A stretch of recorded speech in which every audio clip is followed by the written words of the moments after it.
ವಿಶೇಷವಾದ ದಿವಸ ಜುಲೈ 26 ಕಾರ್ಗಿಲ್ ವಿಜಯ ದಿವಸ.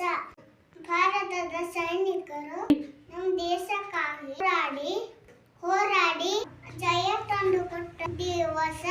ನಮ್ಮ ರಕ್ಷಣೆಯಾಗಿ ನಮ್ಮ